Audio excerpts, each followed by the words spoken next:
बच्चों, क्या हालचाल।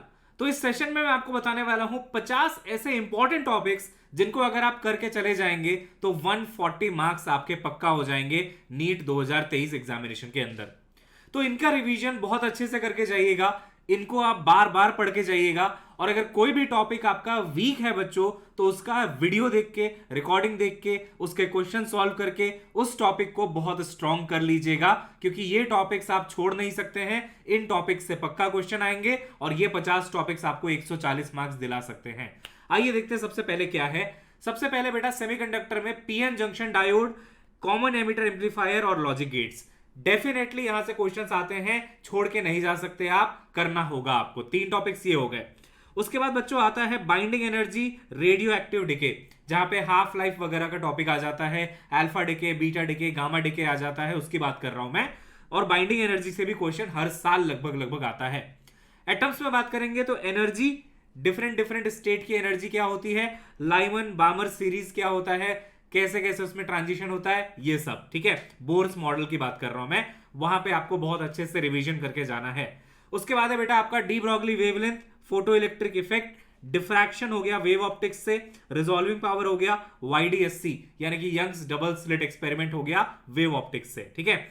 उसके बाद आपका रे ऑप्टिक्स में आ जाएगा lens and lens combination, prism भी आप इसमें ऐड कर लीजिए बच्चों। स्फेरिकल मिरर हो गया, ऑप्टिकल इंस्ट्रूमेंट्स हो गया।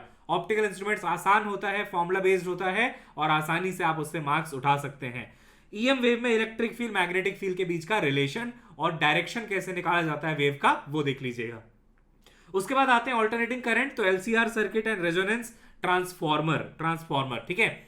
ये पीडीएफ आपको मेरे टेलीग्राम पे मिल जाएगा बच्चों, t.me/ggsirfeel, वहां से आप इसका पीडीएफ भी ले सकते हो, ठीक है। उसके अलावा बेटा ईएमआई का Faraday's law, self induction and mutual induction से क्वेश्चंस आते हैं, बिल्कुल भी छोड़ के नहीं जा सकते आप, करके जाइए। अर्थ मैग्नेटिज्म आ गया, प्रॉपर्टीज ऑफ मटेरियल आ गया, जहां पे डाईमैग्नेटिक, फेरोमैग्नेटिक, पैरामैग्नेटिक पूछा जाता है आपसे।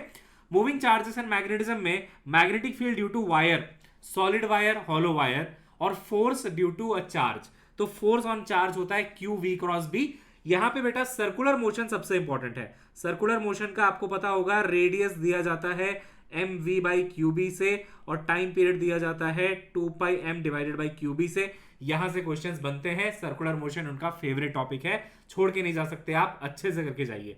इसके अलावा है बेटा आपका करंट इलेक्ट्रिसिटी में measuring instruments, voltmeter, meter bridge, potentiometer, ammeter, circuits आपको अच्छे से करके जाना है। इलेक्ट्रोस्टैटिक्स में कूलॉम्स लॉ हो गया, spheres different different hollow and solid वाले, अंदर का इलेक्ट्रिक फील्ड, बाहर का इलेक्ट्रिक फील्ड, अंदर का पोटेंशियल, बाहर का पोटेंशियल, ठीक है। इलेक्ट्रिक फील्ड करके जाना है, डाइपोल करके जाना है। Dipole is one of the most favourite topics of NEET examination, ठीक है।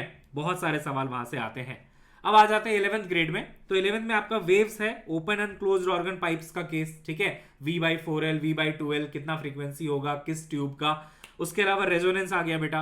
डॉपलर्स इफेक्ट तो बहुत ही फेवरेट है, बीट्स बहुत ही ज्यादा फेवरेट है। एसएचएम में बात करेंगे तो काइनेमेटिक्स और एसएचएम हो गया। टाइम पीरियड हो गया बेटा स्प्रिंग का, पेंडुलम का, ठीक है। T = 2π/ω, ये फॉर्मूले हो गए। You can skip damped and forced oscillation, अब उससे सवाल नहीं पूछा जाता है, ठीक है। फिर है आपका KTG, VRMS, V average, V most probable.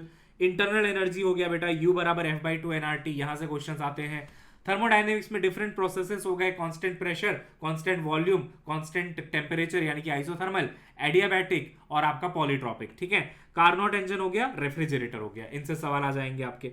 Thermal expansion में आपका Wien's displacement law, Stephen's law, heat transfer का टॉपिक है, न्यूटन्स लॉ, तीनों के तीनों बहुत ज्यादा इंपॉर्टेंट है। लीनियर एक्सपांशन से भी सवाल पूछा जाता है। फ्लूइड्स में आपका excess pressure for a bubble, for a droplet, capillarity, buoyancy, terminal velocity, ये सब इंपॉर्टेंट है। उसके बाद आ जाते हैं सॉलिड्स में, तो हुक्स लॉ इंपॉर्टेंट है, स्ट्रेस एंड स्ट्रेन इंपॉर्टेंट है बेटा। ग्रेविटेशन में एस्केप स्पीड बहुत जरूरी है, आपका केपलर्स लॉ बहुत इंपॉर्टेंट है। रोटेशनल मोशन में moment of inertia, torque, angular momentum and rolling बहुत इंपॉर्टेंट है, यहीं से सवाल बनते हैं, इससे बाहर कुछ नहीं पूछा जाता है, ठीक है। रेस्ट ऑफ मैकेनिक्स में देख लेंगे तो formula of centre of mass कर लीजिए, कोलिजन कर लीजिए, पावर कर लीजिए वर्क डन का, ठीक है, बैंकिंग ऑफ रोड कर लीजिए। और यूनिट्स एंड मेजरमेंट्स में एरर, सिग्निफिकेंट डिजिट बहुत इंपॉर्टेंट है बच्चों। वर्नियर और स्क्रू गेज और मेजरमेंट में जो आपका डायमेंशंस वगैरह आते हैं ना, वो सारे के सारे, ठीक है। तो ये 50 टॉपिक्स अगर आप बहुत अच्छे से करके जा रहे हो बच्चों, तो 140 मार्क्स आपसे कोई नहीं छीन सकता है, ये गारंटी है। 140 मार्क्स आपसे कोई नहीं छीन सकता है, 140 से ज्यादा ही ले आओगे आप, ठीक है। तो इन टॉपिक्स को बहुत बढ़िया से करके जाइए, और इसका मतलब ये नहीं है कि बाकी के टॉपिक्स छोड़ देना है, बाकी के टॉपिक्स भी करने हैं, लेकिन इन टॉपिक्स को बहुत अच्छे से करना है, बार बार रिवाइज करना है, ठीक है। चलिए, I hope you like the video, thank you so much, मिलते हैं नेक्स्ट क्लास में बच्चों, तब तक के लिए bye bye, have a nice day.